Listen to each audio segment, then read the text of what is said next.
How you doing, gents? Well, we were just, I mean, you know, it's just great for me, Eddie, just to be able to talk to Gareth and just, you know, what that evening was all about and how it was one of those defining sporting moments in many ways for British sport. Yeah, it was, and so pleasing to see the reaction around the world, really. You know, speaking to international broadcasters, other promoters. You know, I was getting emails from even promoters that detest me. Saying, of course you were. I just want to say, yeah, no, but just saying, not well done, but that was massive for worldwide boxing. Yeah, correct. There's been fights in the past that have been built up. I mean, Mayweather Pacquiao was one, wasn't it? You know, left you with not the greatest taste in the mouth after. There was a fight that was hyped, that had the spectacle, you know, it had the atmosphere, the crowd, and it delivered. You know, and it delivered big time, and that's so big for the sport or any sport. And when an expectation delivers like that did. Yeah. Let's tidy things up with Anthony Joshua before we talk about some of the other fights to come as well. Where do we go next and sort of sort the belts out for our listeners, Eddie? Yeah, that's probably the most confusing part. I had Anthony on the phone yesterday for about an hour, and I was attempting to explain the situation regarding the belts. And I think after about 2 minutes, he lost interest and attention, you know, and there's a lot of politics in boxing. And, you know, we were prepared for the situation. And I think a lot of people sometimes aren't prepared by the situation and the rules and can, you know, quite frankly, mess things up. So we knew the position that we were going to be in. You know, we put precautions in place. It doesn't mean we're home and dry. We would like to fight Wladimir Klitschko again. Yeah. If that happens, we won't be able to fight our mandatory, which is Kubrat Pulev. So will the IBF let us have the fight against Klitschko? Will Pulev give us our blessing and wait till, you know, February or March for that fight? That's all ongoing. We've put our request into the IBF, and we'll see if they would like us to remain their champion. Eddie, obviously that you know, that's the way that the machinations, the schematic system with the belts. But you've also said to me privately, but you've also said publicly, I think, to a group of us who write on boxing and broadcast on boxing since, that you won't allow boxing and organisations' politics to get in the way of the biggest and best fights for Anthony. And I agree with you. I think there's every reason to suspect that Wladimir Klitschko, he was brilliant in the fight. He came within a whisker of beating Anthony. It makes sense for him to fight you again, not you, but Anthony. But you know, who knows, Eddie? You know, everyone wants to fight these days. But If you were to map out the ideal, and we've had Tyson Fury in an amazing interview he did with me in Marbella. I don't know if you heard any of it, but he was amazing. If you were to map out the next 3 fights for Anthony, the biggest fights he can possibly have, how would you take it ideally? Well, I think from a fan's perspective, and I call myself one of those as well, Klitschko, Deontay Wilder, Tyson Fury. Yeah. Yeah. They would be the next 3 fights. In that order? In that order, though? Yeah, I believe so. I mean, you know, there's honestly no one who wants to see Tyson Fury return to the ring more than Anthony Joshua and probably myself, because that is the biggest fight in world boxing, I would say. I've said, Eddie, I think it's the biggest fight since Mike Tyson and Lennox Lewis in heavyweights, really. I think Klitschko Joshua was as well, you know, since that fight. But he's got a long way to go, you know, and it's great to see him training. I think the UCAD issue is extremely cloudy and doesn't make sense at all. I agree. And something's going on there which I can't quite put my finger on, but I don't know what it is. He's got to go before the British Boxing Board of Control. He's a long way from fighting again, but he's on the road. He's on the horse. He's back in the gym. He's getting the weight off. He seems to be committed to the sport again, which is great for all of us because, yeah, he's not everybody's cup of tea, but he's a character. He's a personality, and that's what drives sport. He's also a great boxer, Eddie, as well. He's also a great boxer with a great IQ, you know.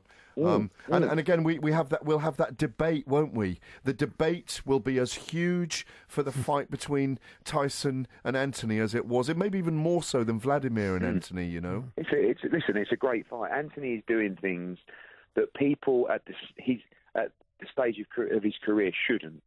He shouldn't be in unification fights with Wladimir Klitschko in his 19th fight.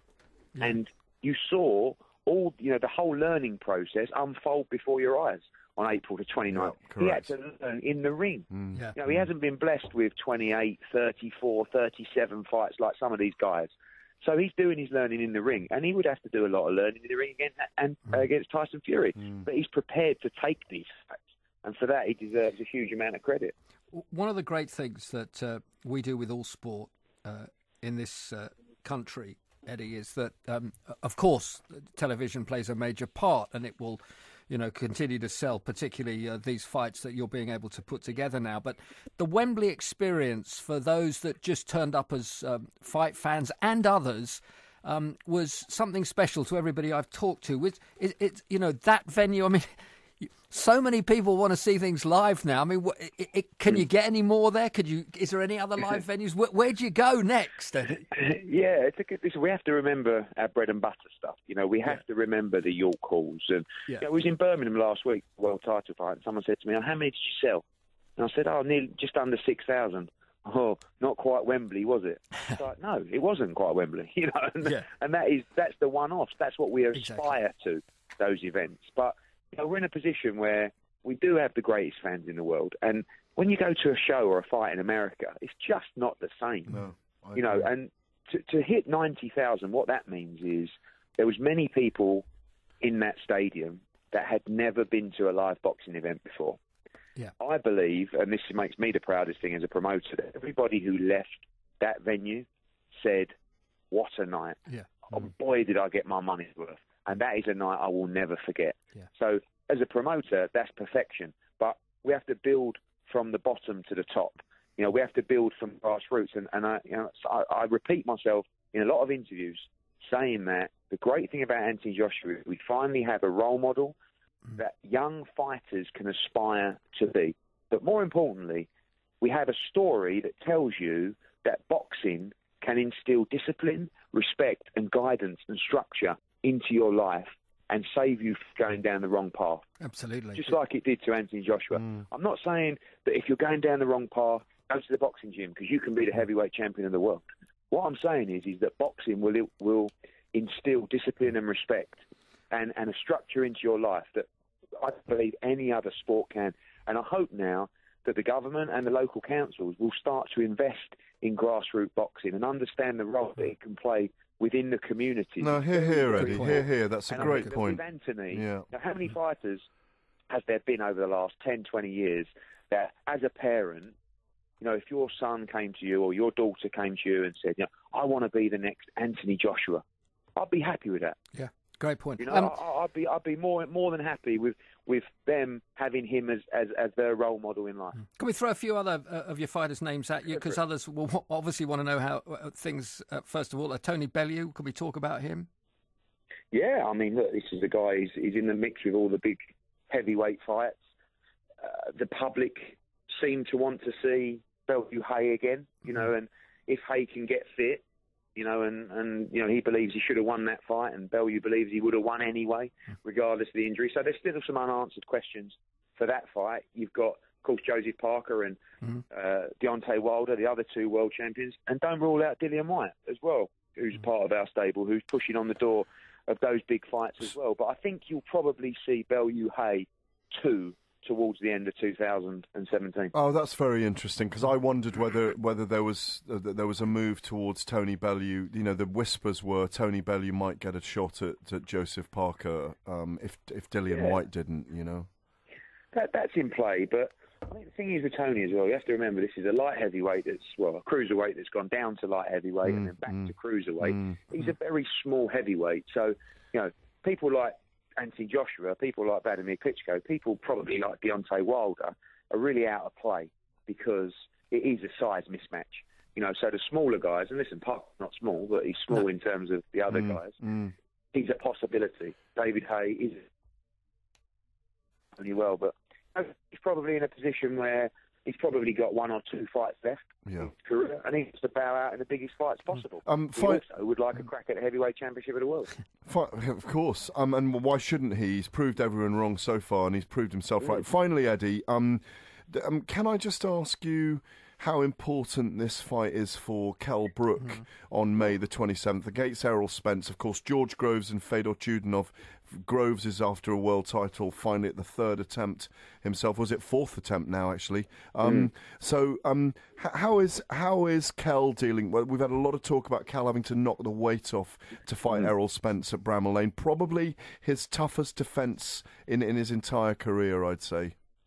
Yeah, I think this is, for me, this is fight of the year, Brook against Spence. I think the Americans have picked it up on Showtime again, and they're all talking about this fight. I think it's number one and number two in terms of the best welterweights in the world. You've got Kell Brook, who's obviously coming off the fight with Gennady Golovkin. Errol Spence, 21-0, 19 KOs. Excellent southpaw, technician, can punch.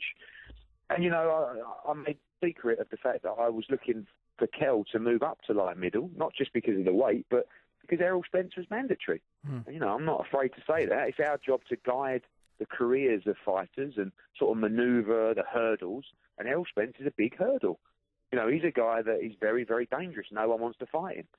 Unfortunately for me, or fortunately for fight fans, Kell Brook said, no, I'm not swerving Errol Spence. I'm not going to...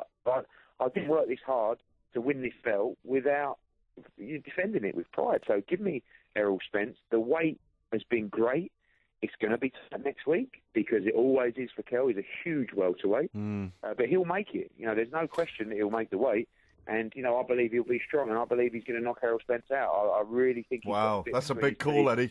No, I do, and there's going to be 28,000 people at Bramall Lane for the fight, and 90,000 at Wembley. Like I said, there was a lot of what we call casual fans, which is great for boxing. There's going to be 27,000 hardcore, predominantly Yorkshire, born and bred behind their own next week. That is going to be an electric atmosphere and a great fight for George Groves. I think he'll become world champion next Saturday. He's got to get it done early for me. Eddie, thank you very much indeed for your time tonight. Thank you, Eddie. No worries. Take care. Brilliant. Thank you very much. Eddie.